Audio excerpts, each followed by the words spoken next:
What's going on, y'all? Chuck Nunface here, CRK Umnumzan.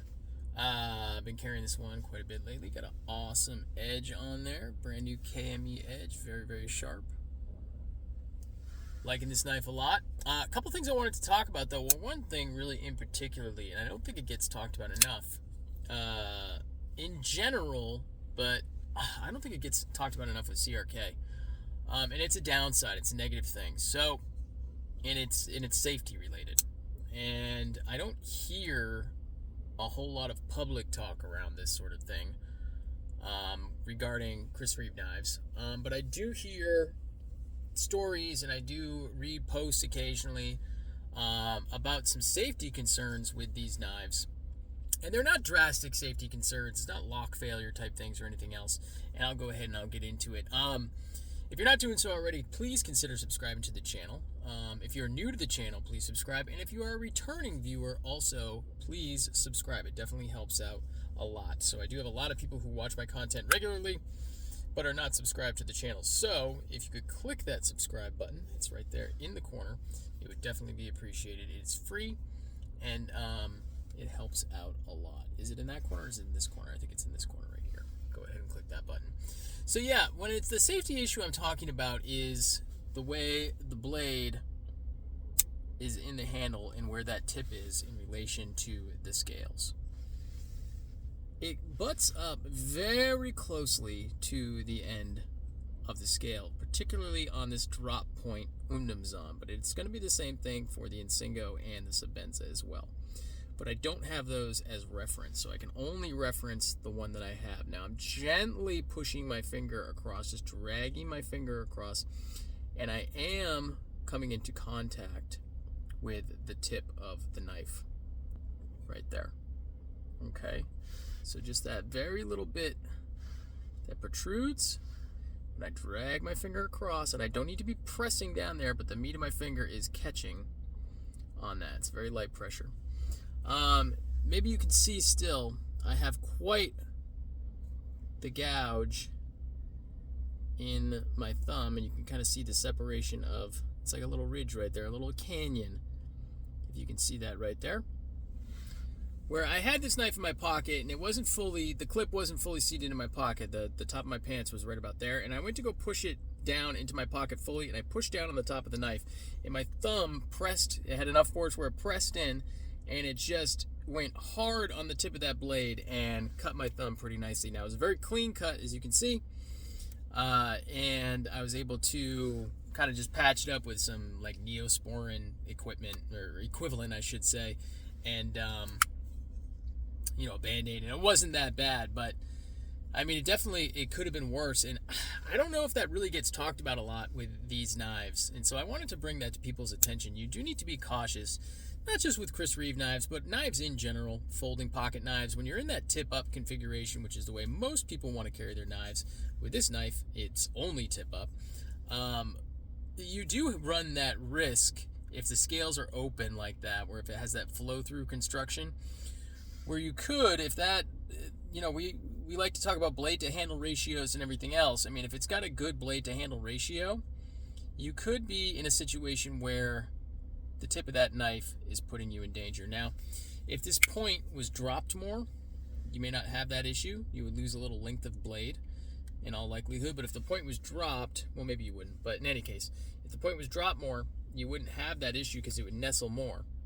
But with this harpoon drop point, I don't know if it would be the case with the Tanto version of the knife, but certainly with this version of the knife, it just doesn't go far enough in the scales where it's completely just, unless you did something crazy where it wouldn't be a safety concern. So that's something that you do need to be aware of with these knives. If you haven't cut yourself on them, congratulations, it's great. Good on you. And I'm not completely blaming Chris Reeve. I mean, it is, the onus is upon the owner of the knife and the person carrying it, me in this case, to be careful with the tool that I'm carrying and realize that it is designed to cut and it is designed to separate material, and if I'm not careful, the material that it separates could be me. So I do need to be careful of that. So I'm not just blaming Chris Reeve knives or any knife company that has this type of design, but it is something you need to be cautious of and conscious of. And it's something that could be mitigated quite easily by just making a little bit more material, maybe a millimeter's worth more of material right here, where that wouldn't be an issue. Just building that up a little bit around there, or dropping the point on the blade just a little bit more, because this wouldn't be nearly, of course I don't have the Inkosi Insingo on me, but with an Insingo style blade, I believe the likelihood is a lot less on these knives for that happening. The second thing is also related to blade safety, and it's not so much an issue on the Umdumzan, but more so on the Sebenza and the Inkosi. And that is, when those blades are in the closed position, the edge of the blade is very close to the back of the scales. And if you just lightly rub your finger along here, you can feel the edge of that blade.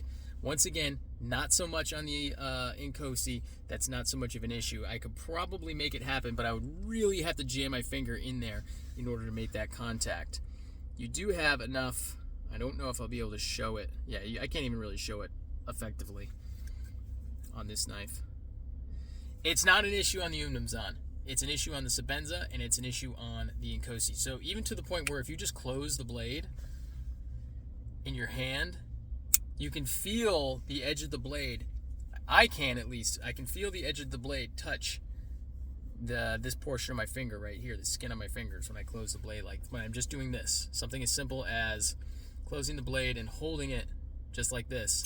I can feel it on my skin.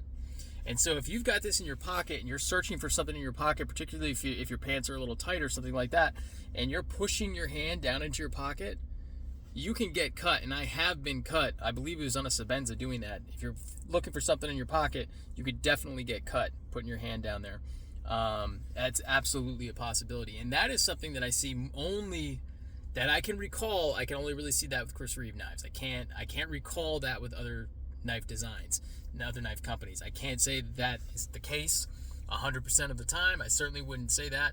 However, it is something that I have noticed on the Sebenza and the Inkosi that you really need to be aware of with those knives. So I'm not going to belabor the point, but it is something that I don't think really gets talked about a whole lot, and I thought I would bring it to people's attention if they're not aware. And sound off in the comments. Let me know in the comments. Have you had an issue? Have you noticed this with any knife in particular, particularly with Chris Reeves, but any other knives, I should say? Have you noticed those types of safety issues?